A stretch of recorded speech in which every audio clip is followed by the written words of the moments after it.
الحمدللہ وحدہ لا شریک لہ والصلاۃ والسلام علی من لا نبی بعدہ۔ اللہ رب العزت نے قرآن کریم میں ارشاد فرمایا النبی اولی بالمؤمنین من انفسہم، کہ نبی کریم صلی اللہ علیہ وسلم ایمان والوں کو اپنی جان سے زیادہ عزیز ہیں۔ دنیا کی تمام چیزیں یہ بعد میں ہیں اور انسان کی ذات اس سے پہلے ہے۔ یہ چیزیں انسان کی ذات کے لیے ہیں اور رسول اکرم صلی اللہ علیہ وسلم انسان کی ذات سے بھی پہلے ہیں۔ اس لیے پوری کائنات میں سب سے زیادہ عزیز ہم مسلمانوں کو نبی کریم صلی اللہ علیہ وسلم کی ذات گرامی ہے۔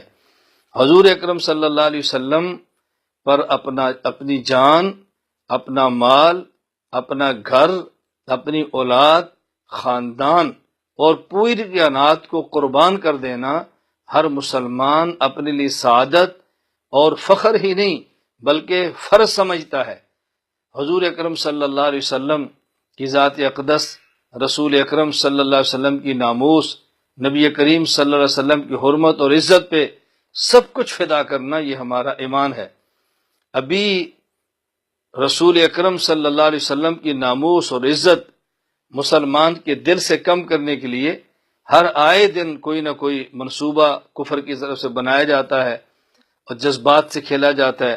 ہر آئے دن کوئی نہ کوئی ایسا منصوبہ بناتے ہیں کہ جس سے مسلمان وہ سمجھتے ہیں گویا ان چیزوں کا عادی ہو جائے گا اور ایک وقت آئے گا کہ حضور کی ناموس پر حملہ کرے گا اور مسلمان بے حس اور بے ضمیر ہو کر میدان میں شاید نہ نکلے۔ یہ کفر کی غلط فہمی ہے، کفر کی بھول ہے۔ ہر مسلمان پیغمبر کی حرمت پہ کٹ مرنا اپنے لیے سعادت اور فخر سمجھتا ہے۔ ابھی جو رسول اکرم صلی اللہ علیہ وسلم کا خاکہ الیاذ باللہ بنانے کا اعلان کیا جا رہا ہے، پوری دنیا کا مسلمان مشرق سے مغرب، شمال سے جنوب وہ سراپا احتجاج ہے، اور ہر مسلمان جس حد تک اس سے ممکن ہوا وہ کوشش کرے گا کہ اس محنت اور اس گندی کاوش کو رکوا دیا جائے۔ اس موقع پر ہر مسلمان اپنی استطاعت کے مطابق لگا ہے۔ بڑی بڑی جماعتیں، ادارے، افراد احتجاج بھی کروا رہے ہیں۔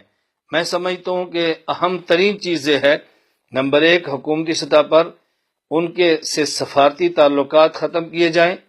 نمبر دو، سفیر کو ناپسندیدہ قرار دے کر واپس کر دیا جائے، اپنے سفیر کو اس ملک سے واپس بلا لیا جائے، ان کی تمام مصنوعات کا بائیکاٹ کر دیا جائے، اور پوری دنیا میں مسلمان احتجاج کریں، لیکن احتجاج کرتے وقت اس بات کا خیال کریں کہ کسی کی ذاتی چیز کو، سرکاری املاک کو نقصان نہ ہو، پرامن احتجاج ہو، اس کا بھرپور اہتمام کرنا چاہیے۔ اور مسلمان اس موقع پر زبان سے نہیں اپنے عمل سے بھی زندگی کو بدلے۔ رسول اکرم صلی اللہ علیہ وسلم کی محبوب سنت اگر کسی کے چہرے پہ نہیں تو اپنے چہرے پر سجائے، لباس اگر سنت کے خلاف ہے تو سنت کے مطابق پہنے، اگر اپنی معاشرتی زندگی سنت کے خلاف ہے تو سنت کے مطابق بنائے۔ دنیا کفر کو ان خاکوں سے روکنا بھی ضروری ہے۔ رسول اکرم صلی اللہ علیہ وسلم کی ناموس، عزت اور حرمت کے لیے کٹ مر جانے کا پیغام دینا بھی ضروری ہے، لیکن اپنی زندگی کو رسول اللہ صلی اللہ علیہ وسلم کی سنت کے مطابق بنا کر پوری دنیا کفر کو بتانا ضروری ہے کہ مسلمان حضور کے لباس، حضور اکرم صلی اللہ علیہ وسلم شکل مبارک اور پیغمبر پاک کی سنت پر چلنا فخر سمجھتا ہے۔ اللہ تعالی ہم سب کو رسول اکرم صلی اللہ علیہ وسلم کی ناموس، عزت اور حرمت پر کٹ مرنے کی توفیق عطا فرمائے۔ مسلمان دنیا کے جمع ہو کر مسل کی اختلافات بھلا کر اور اپنے اختلافات کو ایک طرف رکھتے ہوئے اس ایک ایجنڈے پر جمع ہو جائیں کہ رسول اکرم صلی اللہ علیہ وسلم کی ناموس کی حرمت پہ، عزت پہ ہم کٹ مریں گے، لیکن پیغمبر کی ناموس پہ حرف نہیں آنے دیں گے۔ اللہ رب العزت ہم سب کو پیغمبر کی ناموس اور حرمت کا دفاع کرنے کی توفیق عطا فرمائے۔ اگر پیغمبر کی ناموس کا ہم دفاع کر کے ہیں تو یہ ہمارے ذمہ فرض ہے، نبوت پر احسان نہیں ہے۔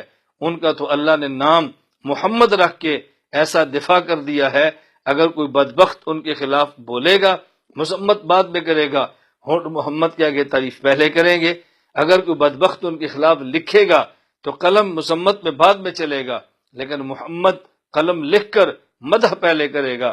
پیغمبر کی ذات، پیغمبر کی مبارک ہستی وہ ہمارے دفاع کی محتاج نہیں، یہ ہمارے ایمان کا مسئلہ ہے، ہمارے ایمان کا، ہم اللہ کیا جواب دہ ہیں۔ اس موقع پر خاموش رہنا یہ بہت بڑی بے ضمیری ہوگی۔ ہر بندہ اپنی ہمت کے مطابق زبان استعمال کرے، قلم استعمال کرے، جو طاقتیں استعمال کر سکتے ہیں وہ کرے، اور ان گستاخانہ خاکوں کو روکنے کی کوشش کرے۔ اللہ ہم سب کو رسول اکرم صلی اللہ علیہ وسلم سے سچی محبت عطا فرمائے اور سچی غلامی کرنے کی توفیق عطا فرمائے۔